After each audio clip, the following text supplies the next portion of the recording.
আসসালামু আলাইকুম গাইস। আশা করি আপনারা সবাই ভালো আছেন। তো আমি আপনাদেরকে একটা ভিডিও দেখাবো আজকে। সেটা হচ্ছে কিছু কিছু যে ক্লায়েন্ট আছে শুধুমাত্র তাদের জন্যই। তো দেখেন আমাদের যে সিঁড়ির ল্যান্ডিংটা আছে, ল্যান্ডিংটার আমরা 3 সাইড ভাঙছি। দেখা যাচ্ছে 3 সাইডে ভাঙছি কি কারণে?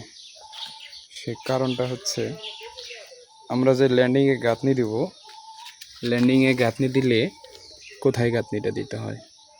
তো আসলে দেখেন আমাদের রড এই পর্যন্ত আছে, তাহলে এই পর্যন্ত এটা বোঝা যাচ্ছে আমাদের এই যে কলমটা আছে কলমের ভিতরে ফ্লাশ পর্যন্ত।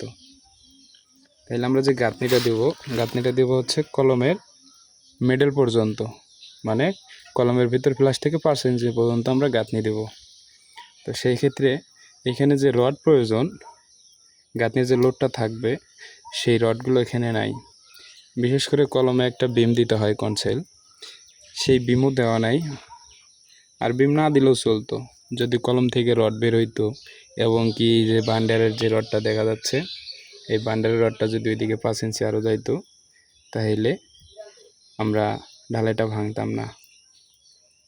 তো আসলে আমরা এটা আমাদের কাজ না, কাজ হচ্ছে অন্য কন্ট্রাক্টরের নাম তুলে ধরলাম না। তো সেই ক্ষেত্রে ভুল বোঝাবুঝির কারণে ওই কন্ট্রাক্টরের বাদ দেওয়া হয়েছে। বাদ দেওয়ার পর কাজ আমার রিজেক্ট আসছে আর কি। তো সেই ক্ষেত্রে আমরা এখানে ভাঙছি, এখানে আমরা ডিল করব অথবা কলম ভাঙব। কলম ভাঙার চাইতে আমি মনে করি ডিল করে 12 মিলি রড 3-4টে ঢুকে দিতে হবে, এবং কি যে বান্ডারটা এটার সঙ্গে লেপ দিতে হবে। লেপ দেওয়ার পর ঝালাই করে দিতে হবে, ওয়েল্ডিং করে দিতে হবে।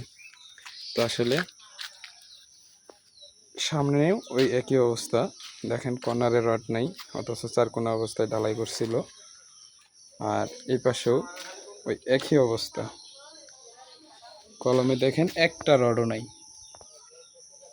তো কলমে রড না থাকার কারণে ঢালাইটা ভাঙছি। আর হচ্ছে এই যে গাঁথনি দেখতে পারতেছেন, এখানে 2 ফিট গাঁথনি আছে। এই গাঁথনিটা আমরা নিচে যে বিম আছে ওই বিম থেকে উঠিয়ে নিছি।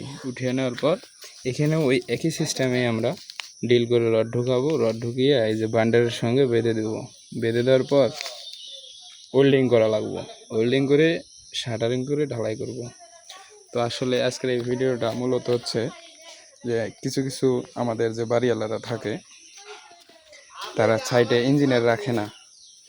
আর ইঞ্জিনিয়ার রাখে না সেক্ষেত্রেও যদিও রাখে, তো ইঞ্জিনিয়ার যে তদারকি করে কাজ চেক দেওয়ার জন্য সাইটে যা আসে, তো আসলেই বাড়িওয়ালারা অনেক কিছু মনে করে, অনেক মহৎ মনে করে, সেক্ষেত্রে বাড়িওয়ালারা ডাকে না।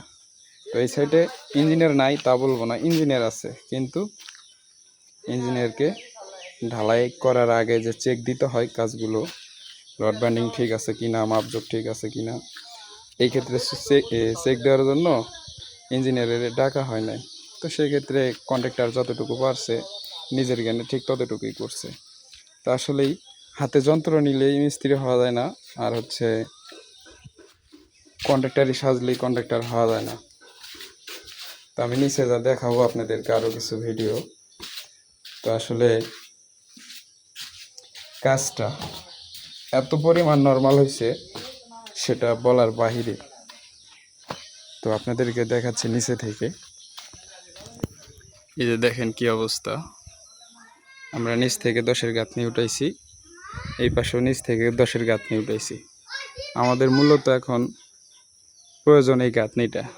যদি ছাদ নাও থাকে এবং ছাদ থেকে যে রডগুলো বের করে ঢালাই করব, ওটা যদি কাজ নাও দেয়, সাপোর্ট যদি নাও করে, তাহলে আমাদের এই গাঁথনিটা সাপোর্ট করব। এই গাঁথনিটা সাপোর্ট করলে আমরা পুরো গাঁথনিটা ওই যে কলমের মাথা পর্যন্ত উঠাইতে পারবো। নাহলে গাঁথনিটা ফাইটা কলমের গোড়ায় ফাঁকা হয়ে যাব। আর ওরা যে ঢালাই করছে ছেনি দিয়ে বাড়ি দেওয়াই লাগে না, যদি হাতুর দিয়ে বাড়ি দেওয়া হয় 2 পাউন্ডের হাতুর দিয়ে, ঢালাই অটো ভাঙে যায়। আর ঢালাইয়ের কোয়ালিটি দেখাই, ঢালাই ভাঙতে ভাঙতে এই যে দেখেন ঢালাইয়ের টুকরো কীভাবে হয়েছে, এইরকম টুকরো হয়েছে। আর ঢালাইয়ের কোনো সিস্টেম নাই, শুধু বালু মিক্সার বেশি দেওয়া। ওই যে দেখেন,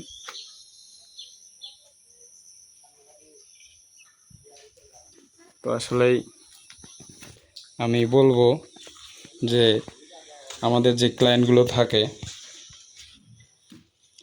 বিল্ডিং একটা করবেন, টাকা লাগবে 40 লাখ, 50 লাখ, সর্বনিম্ন 30 লাখ। তো সেক্ষেত্রে আপনারা যে একটা ইঞ্জিনিয়ার রাখবেন, ইঞ্জিনিয়ারের বড় জোর যদি টাকা দেন 30 বা 50, তো 50,000 টাকা বেশি কিছু না। আর যখন 50,000 টাকা কিছু না মনে করে ইঞ্জিনিয়ার রাখবেন, তখন যে আপনি 30 লাখ 50 লাখ টাকা খরচ করবেন, তখন টাকাটা আপনার বিফলে যাবে না, টাকাটাও দীর্ঘায়ু হবে। আর যে কাজটা করবেন, কাজটা স্ট্রং হবে, মজবুত হবে। তো যে বাড়িওয়ালারা আছেন, আমি মনে করি সব সময় বিল্ডিংয়ের কাজ করলে একটা ইঞ্জিনিয়ার রাইখে ড্রয়িং প্ল্যান রেডি করার পর ভালো একটা দক্ষতা কন্ট্রাক্টর রাইখে আশা করি 2 টাকা বেশি হলেও ভালো একটা কন্ট্রাক্টরের কাজ দিবেন। আমি বলি নাই যে আমারই দিতে হবে, আমার এই কাজটা দিয়ে না আমি এইভাবে করতে পারি, আমার কথা বলি নাই। এলাকায় যে কোনো এলাকায় অনেক কন্ট্রাক্টর আছে, কিন্তু তাদের ভিতরেই বেছে ভালো একটা কন্ট্রাক্টর বের করে নিতে হবে। তো আজকের ভিডিওটা এতটুকুই। আপনাদের যদি ভালো লাগে থাকে, লাইক কমেন্ট শেয়ার করে দিবেন, অন্যদেরকে দেখার সুযোগ করে দিবেন। ভবিষ্যতে এরকম কাজ দ্বিতীয়বার কারো কপালে জানি না হয়। তো এটা অনেক একটা খারাপ কাজ হয়েছে, যা বলার বাহিরে। এটাই হচ্ছে আমাদের বিল্ডিংয়ের মেন রাস্তা, আর এটাতেই সবসময় অনেক লোড থাকে। তো সেই ক্ষেত্রেই বলবো সবাই ভাবে চিন্তে কাজটা করবেন। আর ভালো লাগলে লাইক কমেন্ট শেয়ার করে দিবেন, অন্যদেরকে দেখার সুযোগ করে দিবেন। ভালো থাকবেন সবাই। আসসালামু আলাইকুম।